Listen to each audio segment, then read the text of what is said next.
Welcome to Tollywood stuff. ఒకరు mega hero, మరొకరు Nandamuri hero. 2007 నుంచి టాలీవుడ్లో ఇద్దరు హీరోలు ప్రయాణం చేస్తుండగా వీరి మధ్య మొత్తం 4 సార్లు బాక్స్ ఆఫీస్ పోటీ రావడం జరిగింది. మరి వాటిలో ఎవరు ఎన్నిసార్లు విజయం సాధించారనేది తెలుసుకుందాం. కళ్యాణ్ రామ్ చరణ్ల మధ్య మొదటిసారి పోటీ 2007లో వచ్చింది. ముందుగా కళ్యాణ్ రామ్ నటించిన విజయదశమి సెప్టెంబర్ 21న రాగా దానికి వారం గ్యాప్తో రామ్ చరణ్ చిరుత మూవీ రావడం జరిగింది. విజయదశమి సినిమా పూర్తి లవ్ అండ్ యాక్షన్ స్టోరీ. తన ప్రేమను గెలిపించుకునే క్రమంలో హీరో ఎలాంటి పోరాటాలు చేశాడు అనే దిశగా కథ సాగుతుంది. ఇది ఏమాత్రం ఆకట్టుకోలేక పరాజయం పాలైంది. దీనికి డైరెక్టర్ వి సముద్ర. ఇక దీనికి పోటీగా వచ్చిన రామ్ చరణ్ చిరుత మూవీ విషయానికి వస్తే ఇది చరణ్కి డెబ్యూ ఫిల్మ్ కావడంతో భారీ హైప్తో రిలీజ్ అయింది. భారీ సంఖ్యలో ఓపెనింగ్ సాధించి విడుదలకు ముందున్న హైప్తో సినిమా కమర్షియల్గా సక్సెస్ సాధించి సేఫ్ జోన్లో పడింది. పూరి జగన్నాథ్ దీనికి డైరెక్టర్. ఇది పక్కా love and family revenge story. Mani Sharma పాటలు అద్భుతంగా ఉంటాయి. ఇలా ఈ తొలిసారి క్లాష్లో రామ్ చరణ్ మూవీ పైచేయి సాధించడం జరిగింది. ఇక మళ్ళీ వీరిద్దరి మధ్య పోటీ 2010లో వచ్చింది. ముందుగా కళ్యాణ్ రామ్ నటించిన కత్తి మూవీ నవంబర్ 12 రాగా దానికి 2 వారాల గ్యాప్తో రామ్ చరణ్ ఆరెంజ్ మూవీ వచ్చింది. కత్తి మూవీలో కళ్యాణ్ రామ్ యాక్షన్ సీన్స్ ఆకట్టుకుంటాయి. చెల్లెలు సెంటిమెంట్ అలరిస్తుంది. మల్లికార్జునరావు దీనికి డైరెక్టర్ కాగా ఇది బాక్స్ ఆఫీస్ వద్ద యావరేజ్గా నిలిచింది.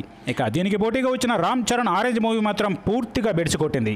ఆకట్టుకుని కథాకథనంతో ప్రేక్షకుల సహనానికి పరీక్ష పెట్టిన ఈ మూవీలో ఏదైనా ఆకట్టుకునే అంశం ఉందా అంటే సెకండ్ హీరోయిన్తో వచ్చే ఫ్లాష్ బ్యాక్ సన్నివేశాలు ఇంకా పాటలు కూడా అద్భుతంగా ఆకట్టుకుంటాయి.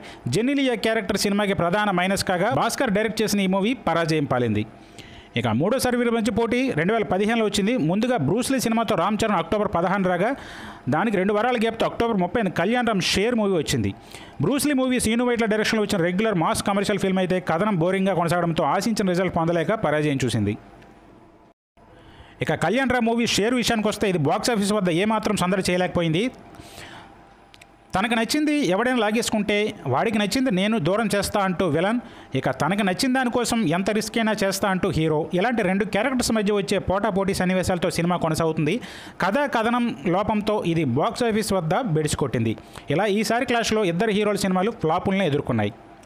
ఇక చివరిగా వీరిద్దరి మధ్యలో 2018లో పోటీ వచ్చింది. ఎమ్మెల్యే సినిమాతో కళ్యాణ్ రామ్ మార్చి 23 రాగా దానికి వారం గ్యాప్తో రామ్ చరణ్ రంగస్థలం సినిమాతో వచ్చారు. ఉపేంద్ర మాధవ్ డైరెక్షన్లో వచ్చిన ఎమ్మెల్యే మంచి లక్షణాలు ఉన్న అబ్బాయి. టైటిల్కి తగ్గట్లే హీరో పాత్ర చిత్రీకరణ ఉంటుంది.